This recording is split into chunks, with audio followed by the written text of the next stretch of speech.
I see what ho, chaps and chappets, game chap and Bertie here. Yes. Yes, indeed, fellows, and I dare say we are now breaking down here, as you can see, the Legend of Zelda for Wii U trailer. Now, of course, Mr. Aonuma here is showing us the new large world of this game for the Wii U, and he has emphasized it will be a very large world indeed. Ah, so a more free-form game than previous Zeldas where you have to find your way around. Well, indeed, this is of course what Mr. Aonuma has said, that this time there'll be a different structure to the game because you can enter any area from any direction, you'll see. It doesn't necessarily force you to use, the hook shot to attach to a surface and then get into a certain dungeon like that. It's much more free form this time. And of course, regarding the graphics, as you can see, it certainly is very lush and 3D, but very much in a cel-shaded style there.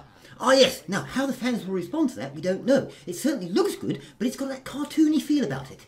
Well, it has, old boy. I dare say the overall terrain there seems to have a more realistic 3D look. Now, Mr. Aonuma has also said, of course, that the overall world is quite peaceful and tranquil and relaxed, but indeed there's going to be some nasty baddies lurking in that world too. Ah, similar to the other Zeldas then, where it sort of feels peaceful, but all of a sudden something jumps out on you. Yes, I don't like those very large flying things, the ones that you have to fight as young Link, I think. They're rather nasty, Oh, yes, and of course, in this particular trailer, he showed off what appeared to be a mobile Beamos monster of some sort. It's not a stationary thing, and it's also not one of those large flying things. It's, I believe, a different type of enemy that appears to have a powerful beam attack there. Goodness me. Oh, it most certainly does. Link, yes, come right after him. My word, fellows, as you can see, indeed, we don't yet know if this is, of course, a pre-rendered trailer or some sort of gameplay, but certainly those graphics are looking impressive, and Link's in trouble. He most certainly is. Once again, as we said there, quite a cartoony feel about it, but nevertheless, it certainly does have the flavour. That's right, of course. There we are. There is Link unleashing his bows of fire upon the foe.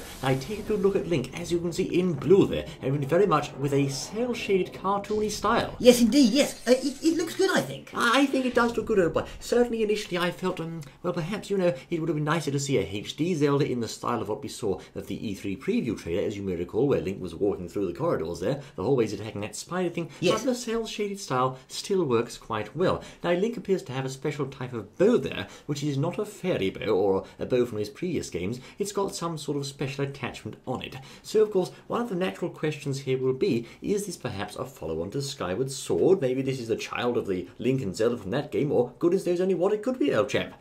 Well, we don't know, and we're going to have to wait and see. But that's certainly an interesting element. But as I said, we'll have to wait and see. We'll have to wait and see. Speaking of the terrain there once more, looking rather closely, I can't seem to make out any form of Hyrule Castle there. Can you, old chap? Not there. Maybe it's over that hill somewhere. I don't know. Yes, it's very hard to say at this point, but I'm not entirely sure. No doubt there will be fixed Zelda locations from previous games, like the Lost Woods, the Kokiri Forest, or their equivalents in this game, but indeed, we can't seem to see any sign of those in this trailer at this point, but certainly it's a very exciting teaser into the world of the new Zelda. It most certainly is. And quickly coming back to the graphics there, personally, I would prefer the graphics we saw in the old E3 trailer, but it would be interesting to hear what people have to say about that. That's right, oh boy, indeed. So there you are, a rather interesting breakdown of the new Zelda trailer. I dare say in any case, this is no doubt going to be a very fun game. Most certainly is, yes. Lots of excitement and anticipation going around it. Where could Link go next, fellows? Do tell us what you think, I say, and join us once more in the next exciting Nintendo news video of sorts. We look forward to seeing you then. Until then...